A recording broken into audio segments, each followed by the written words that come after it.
Hi, I'm Robert Harley, editor of the Absolute Sound magazine. We're here in my listening room with Josh Clark of Rockport Technologies, and he's just brought out for me to review the new Rockport Orion loudspeaker here. So before we talk about the Orion, Josh, why don't you tell us a little bit about Rockport in general? Sure. Rockport Technologies we're a 31-year-old company founded by Andrew Payor, who's still the guiding engineer behind the company and the guiding visionary. And I've worked with Andy on and off for about 25 years now, and recently, back in 2019, purchased the company. And now we work together on product development. And this is actually the first fully joint product. This is still an Andrew Payor product, but we work together on the development of this. So this is an entirely new from scratch model, not an upgraded. You don't come out with new models very often. Not very often. And one thing I admire about Rockport is that we keep our models in production for a very long time. We try to put everything we can into a model and keep it going. So Rockport's known for their heroic cabinet construction.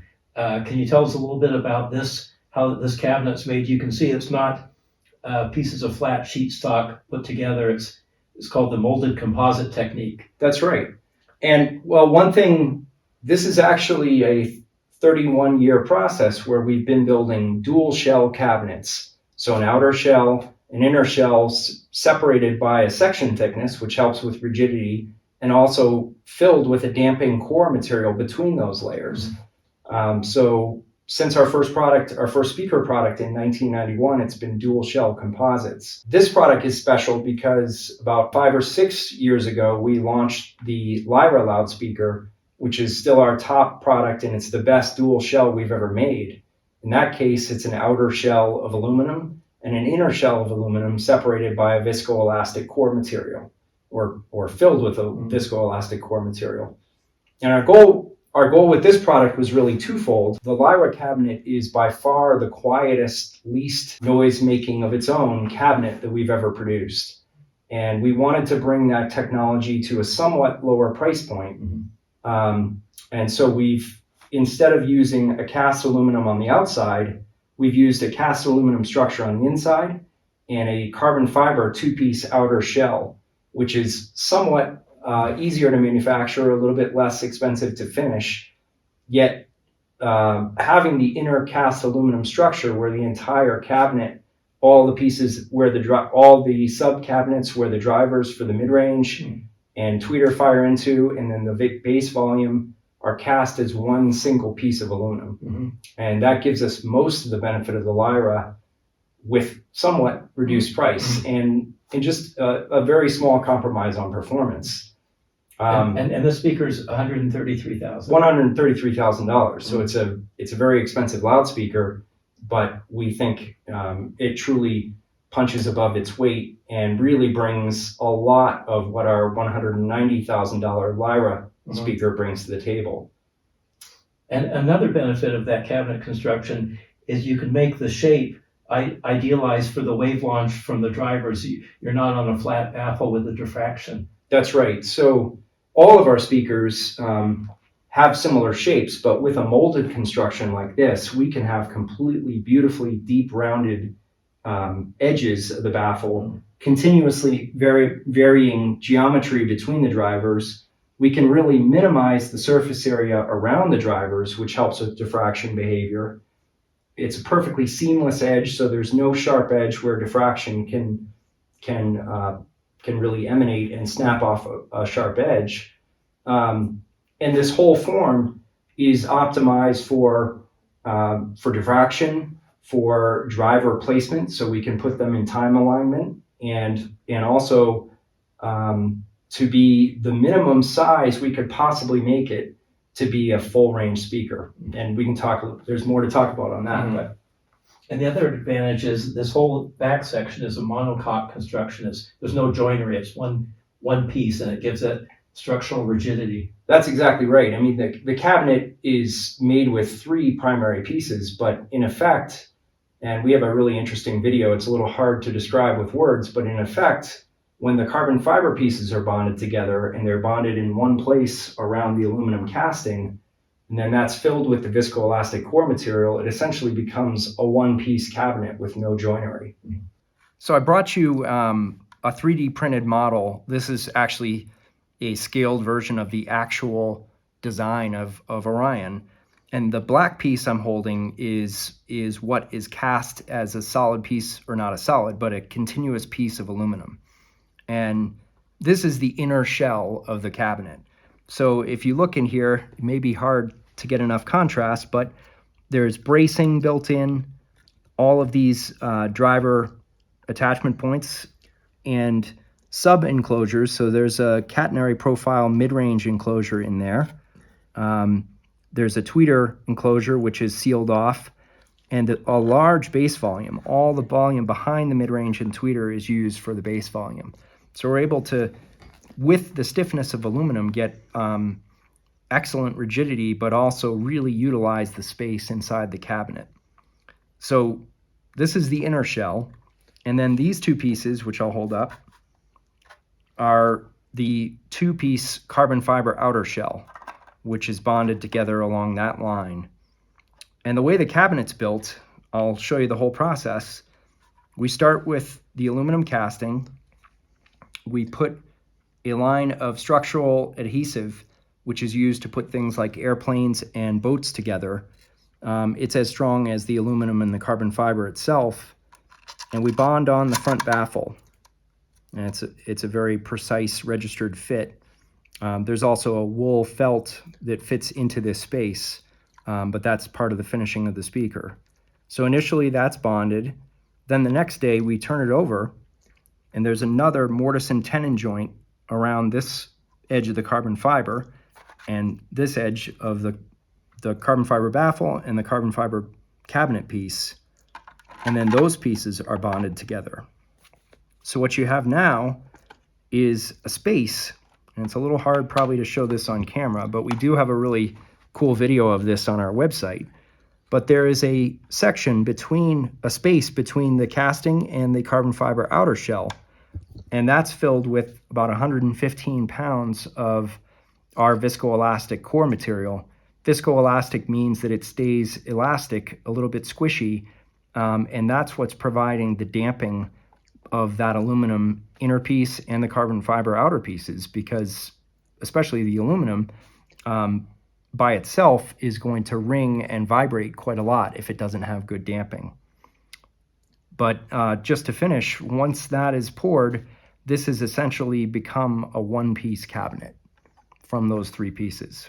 So this speaker weighs a lot more than it looks. It's very dense. It's very dense. It's what, 375 pounds? Yeah, 360.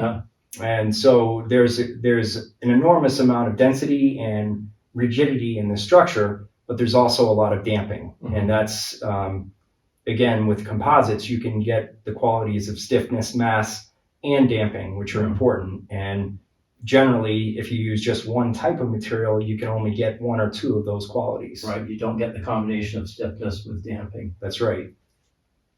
And all the drivers are all of Rockport's own design, and these are all new drivers just for the Orion. That's right. So we have, for many, many years, produced our own drivers, with the exception of our tweeters, which had used a ScanSpeak dome and motor system and tweeter assembly with our design of a waveguide and some other modifications. Not only are the mid-range and the woofers all new designs, which we designed and built every single part, but this is our first completely Rockport-built tweeter.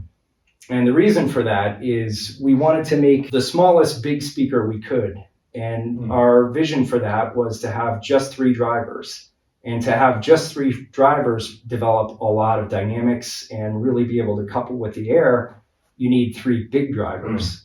And so we have an 1.25 tweeter, and that mates nicely with a 7-inch mid-range, which really hooks up. It's all about the lower end of their frequency range. Mm-hmm. So the 7-inch mid-range hooks up with the air very nicely between 100 hertz and 400 hertz, where mid-range drivers are losing traction with the air. The 13-inch woofer has excellent traction with the bottom octave and through the bass region. And the tweeter we had a discussion earlier.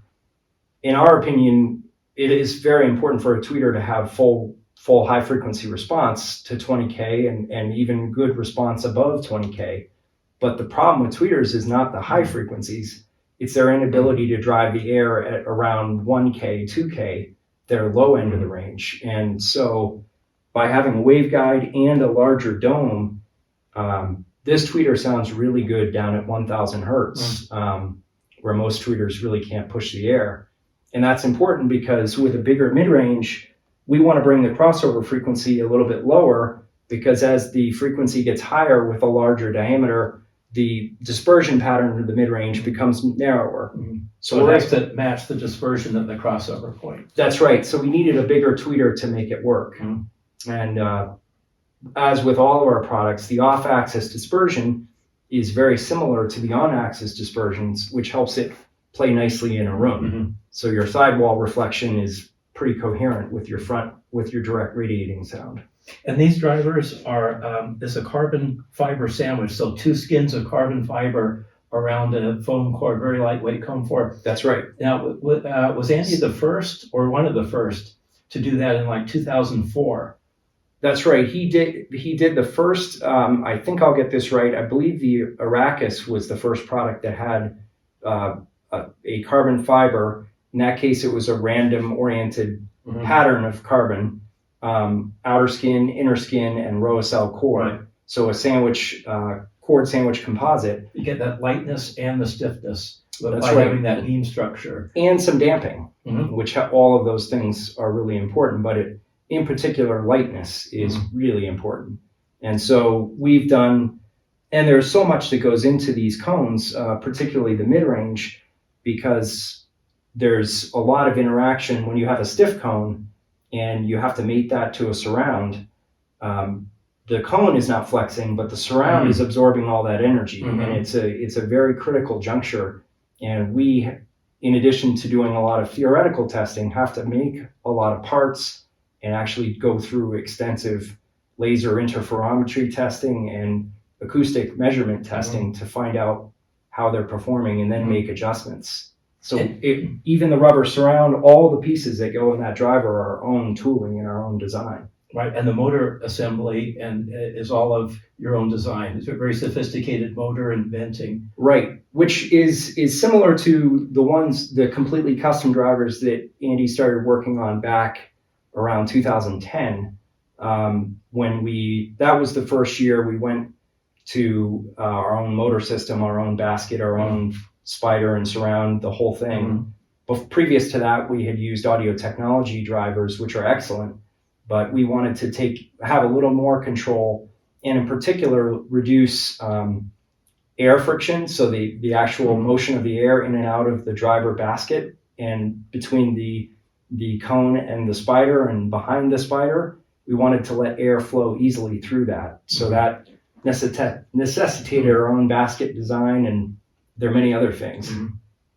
I visited Rockport about 10 years ago, and I was floored to learn that Andy hand-tuned every crossover of every speaker that's ever left the factory. He sits on the floor with the crossover, and there's a little extra inductance on the inductor, a little less capacitance in the capacitor, and he measures it, and he takes a few windings off the coil, adds a little trimmer capacitor in there, and he fine-tunes, because every driver is a little bit different. Particularly in its out of signal band. Right. And so he fine-tunes and matches the crossover to that particular set of drivers, and that's still done today. That's right. And actually, since 2019, I've worked side by side with him in parallel. But previous to me getting there, he was actually soldering each connection. Now I'm soldering, and initially we're clipping on values. And the reason we do that is the drivers are already matched, and they're matched to a very high degree. But where they are, for example, the top end response of the mid-range and the bottom end response of the tweeter, there are variations even with very, very closely matched drivers that we can only account for if we go to this extra step. And that allows us to really reach our reference curve for that particular speaker with every pair we make. Yeah, I found that interesting that every single pair that's left the factory, Andy's had hands on. And you guys listen to every pair too before it That's right. So is packed. we measure and calibrate the crossover, and then before the crossover is finalized and built into the cabinet and potted, we listen to the speaker, and now a minimum of 3 of us, often 4 of us, will listen to each speaker because there are subtleties that we can hear that sometimes don't show up easily in the measurements. Mhm. And so we might make a tiny adjustment to a tweeter trim setting, which is barely, if not even at all, measurable. And we want to extensively quality control each speaker. So we let it play for hours, listen to it, and then whatever changes we may or may not make, it's then brought back out to the microphone and remeasured before it's finalized. I was also struck when I visited Rockport to see that it was more like a craft shop than a production factory. It wasn't like an industrial operation. It was more like a artisanal craft shop. Absolutely. I mean, that's one of the things that appeals to me the most about Rockport is the hands-on nature of it. Although we are a production company, we don't do custom products. We'll do custom colors, but our products are set, designed, engineered products, but each one is calibrated as if it was the reference standard. And that's really unique, and I think helps us achieve the consistency in our products that we're known for. All right. Well, thanks for that overview, and I look forward to reviewing this. So watch for a review in the Absolute Sound in the next few months. Very good. Thanks, Robert. Josh. Thanks for having me. Thanks.